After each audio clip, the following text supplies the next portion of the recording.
देखो बच्चों, क्वेश्चन है कि हमारे पास दो कंडक्टर हैं, दो रजिस्टर्स।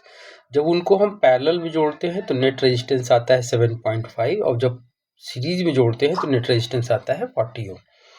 फॉर्मूला हमको पता है कि अगर दो रेजिस्टेंस R1 और R2 पैरेलल में जुड़े हों तो नेट रेजिस्टेंस होता है R1 R2 divided by R1 plus R2, और जब उन दोनों को सीरीज में जोड़ते हैं तो नेट रेजिस्टेंस आता है R1 प्लस R2।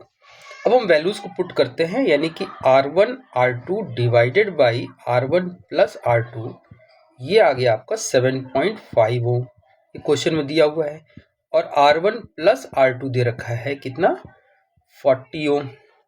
अब हम क्या करते हैं कि इस वैल्यू को यहाँ पर पुट कर देते हैं, तो हमारे पास आ गया R1 R2 divided by 40 is equal to 7.5। तो R1 इंटू R2 आ गया आपका 300। ओके, 300 आ गया, ये R1 इंटू R2 आ गया, ये R1 इंटू R2। अब तुम्हारे पास R1 प्लस R2 है, इक्वेशन सॉल्व ऐसे तो होगी नहीं, तो हम R1 माइनस R2 का रिलेशन बनाते हैं, R1 minus R2।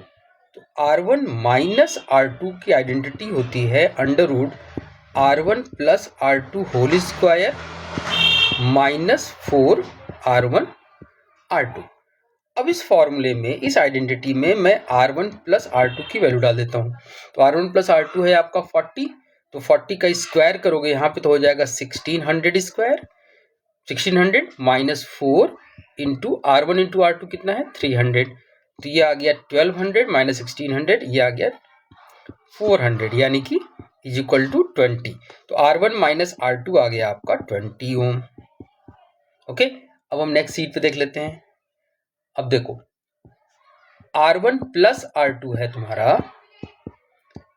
40, R1 minus R2 आ गया आपका 20, ऐड कर दो तो 2R1 इज इक्वल टू 60। तो R1 इज इक्वल टू कितना आ गया 30, तो R2 आ गया आपका 10 ओम। तो दो आंसर आ गए। थैंक